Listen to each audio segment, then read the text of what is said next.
My daughter received a bike from her uncle, my brother, on her 11th birthday. She was over the moon and excited to use it because it was on her wish list for so long. Days ago, I discovered that my husband reached out to my brother to ask for the recipient for the bike and returned it to the store, and kept the money for himself while my daughter was at school. The bike was at home. My daughter and I got home and she started crying after noticing the bike was gone. My husband was home at the time. He told me he returned the bike and got money in return to spend on something useful for us since the bike was just there as a distraction and there was no need for it now since we're the dead of winter. I was aggravated and lost it on him, saying it wasn't his, didn't come from him. And he didn't pay for it, so he had no right to touch it, knowing our daughter's been wanting it for a long time, and my brother was decent enough to buy it for her despite barely having money to get him by. I told him what he did was theft and insisted he hand over the money to me so I could repurchase it, but he said he spent it on stuff for the house and doesn't have any money left now. But I knew about the money he was stashing away in the bedroom that he forbade me from tossing, and I took some of it and went out to repurchase the bike while he was out the next day. He found out and verbally lashed out at me, saying I should have never touched the money he was saving for himself, which isn't much, but I lashed right back that I had to so I could repurchase the bike he took from under our daughter. He explained that he didn't keep the money for himself and instead spent it for necessities for our home, but he was at fault for taking the bike in the first place and he was responsible for getting it back. He yelled at me for almost 10 minutes, then stormed outside and started smoking. My daughter asked why her dad was upset and that she no longer wants the bike if dad doesn't want her to have it. But I assured her that's not the case and told her she shouldn't feel guilty and to just focus on enjoying her bike. My husband hasn't stopped grilling me about how I disrespected and undermined him, and managed to make our daughter hate him after making him look like the bad guy. I again said he shouldn't have touched the bike. End of the story. He's called me thief and juvenile for taking money from his savings and being sneaky about it. I have waited tables for the last 3 years. During my shift last night, a group of 4 women in their late 20s came in. They were a pleasure to have as customers.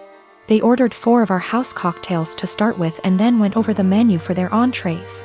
Then I was on my way back to their booth with the drinks on a tray. I walked by the backside and overheard one of them talking about how she was 14 weeks along. When I rounded back, they were talking about the same topic and it was clear to me that she was pregnant. I figured her having 1 drink wasn't a big deal. They ordered their entrees and I went off to handle other tables. About 5 minutes later, they called me over again and asked for another round. At this point I started getting concerned, but I took the order and cheerfully said I'd be right back. This time, I went to the bartender and asked him to make one of them a virgin cocktail. He was confused, but since he's a good friend of mine, I told him to just trust me. A few cocktails later, hers strictly virgin, they started getting rowdy, and Mrs. Pregnant Woman was also getting into it. I figured that since she didn't notice, things were okay. The problem came when I took them their check, and they asked to split the bill at the register. When Mrs. Pregnant Woman got to the counter, I saw her cocktails were marked with virgin. My bartender had edited each in the system for inventory. It was too late for me to edit them back, so I just had her pay, hoping that she wouldn't look at the receipt. They all thanked me and left, leaving a generous tip in the process. They were talking in the parking lot for the next short while, presumably waiting for an Uber. Several minutes later, Mrs. Pregnant Woman came back and asked what virgin on the receipt meant. I fessed up that it meant non-alcoholic. She blank stared me for a few seconds and then asked if she had ordered a non-alcoholic cocktail. I said no, but told her that I assumed she wanted one seeing as she was pregnant. It was a lame lie and I'll admit it, but she looked me in the eye and asked me to return her part of the tip. I did so. Then she talked to my manager. My manager took me into her office and literally shrieked at me until hoarse. I stood my ground and told her that I'm not going to be responsible for FAS. She told me that she was taking me off the calendar until she decided what to do with me. She also informed me that I could get the restaurant in serious trouble for discrimination. And upon examination of my state's laws, she is correct. But when I talked to my mother and father about it tonight, they told me that they understood my position. The entire staff at the restaurant is against me and I think that I'm going to call in and tell my manager that I quit. But I still feel in the right here. Me and my wife, Jessie, had our daughter 2 years ago. Jessie is a smoker. She doesn't smoke a lot, but she consumes 2/3 a day. She wanted to be the one who got pregnant, and I told her that she couldn't smoke at any point in the pregnancy, and only after our baby stopped breastfeeding, she could start consuming again. She agreed. I'm against smoking. I don't smoke, but it doesn't bother me that much other people smoke, and to my delight. Jessie was never a person who smelled like cigarettes despite being a smoker. The reason I'm against it's that my father died of lung cancer, and guess what? He smoked. When our daughter was born, I managed to stay at home for 1 year and 3 months because it hit the pandemic and home office. So we could both take care of it. Jessie also took advantage of the home office, same company, I'm in a higher position. When our company asked for employees to come back from the home office, we decided that we didn't want to put her in childcare yet, and we decided together that I would come back, and she would quit to stay at home all the time. Currently, we have a fair division of tasks at home. When I get home from work, I take care of our daughter so she can rest, and 2 days a week, part-time, I work at home so as not to overload. I know she stays overwhelmed, but I try to help. Recently, our daughter weaned and Jessie came to talk to me that she wanted to finally start smoking again. I said that I wouldn't pay for them, but I pay for everything. I even proposed to rearrange my schedule in case she wanted to do some freelancer. She's also a designer. But I wouldn't give her the money. THR cigarettes are my limit. She was annoyed, saying that we agreed on her being SOM and that I would provide financially for the family, including her expenses, and I am going behind our agreed. I never paid back / would pay for a cigarette of hers, and she has known this for years. She's still mad at me, saying I'm using being the breadwinner to not let her smoke and forcing her to look for another way to earn money to buy something she wants. I don't know if I'm wrong, but cigarettes are a choice and a bad addiction. I don't feel comfortable paying for it. Given my family history, I always made it very clear that I would never pay for a cigarette.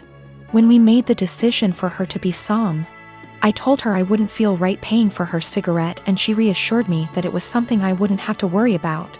She does freelance to make some purchases she wants. There are months when we are tighter and we can't do some shopping, so she does freelancing. It's rare, but it happens, and on those days, our daughter stays with me even if it's at my service.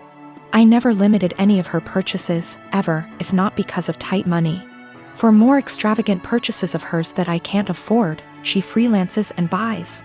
So I suggested she do one a month that covers her entire cigarette stash, and I would help by staying with our daughter. She is not entirely financially dependent on me. When she wants to buy something that I can't afford with our money, she makes a design request. My boyfriend and I have been together over a year and living together about 6 months. He's an extremely light sleeper. We never used to have problems, but I'm now on medicine that causes me to have more insomnia, so it's harder for me to fall asleep. Lately, we've gotten into fights because he's being absolutely unrealistic about any noise in general. I can't clear my throat quietly, sneeze, or even yawn without him grumbling, groaning, or yelling at me at how loud I'm being. When I say yawn, I don't mean some exaggerated TV yawn, but literally the sound of me silently taking in and expelling air from my mouth 3-4x over the course of 2 hours sets him off. Sneezing is very rare and it's also quiet, but if I have to make any noise, I do it as silently as possible. But it's not enough for him. When I was extremely sick with the cold, he made me sleep on the couch because I was having a tough time sleeping without being able to actually blow my nose to breathe. But when he caught it a week later, I gladly let him sleep in the bed and helped take care of him when he woke up in the night because he wasn't feeling well. I've argued with him multiple times that it's unfair for him to expect absolute silence and be mad over the air he hears from a yawn, but he just shuts me down and tells me to be quiet because I've disturbed him from being right on the edge of sleep. I understand that when you're half asleep you're particularly grumpy, we've all been there. But it winds me all the way up that I already constantly have to cater to the way he needs tons of space. Meaning I have to sleep pencil straight all night or on the side not facing him if I want to move my legs at all. And then this sound thing. I've had previous BFs who were heavy sleepers that snored, made lots of noise, and honestly that bothered me less than constantly having to be alert to his needs. He says that earplugs don't work and he only likes to hear the fan, so white noise is out of the question. I don't want to go downstairs because then I'll just stay up, and I don't want to keep taking melatonin every night, but I'm this close to not renewing our lease together next year if things don't change. It also makes me feel like if we got married and had kids, he'd just expect me to be up all the time dealing with the baby, so he can sleep, or complaining about his sleep, or if one of us was to have a chronic sickness that we'd have to sleep in different bedrooms, because of how selfish he is.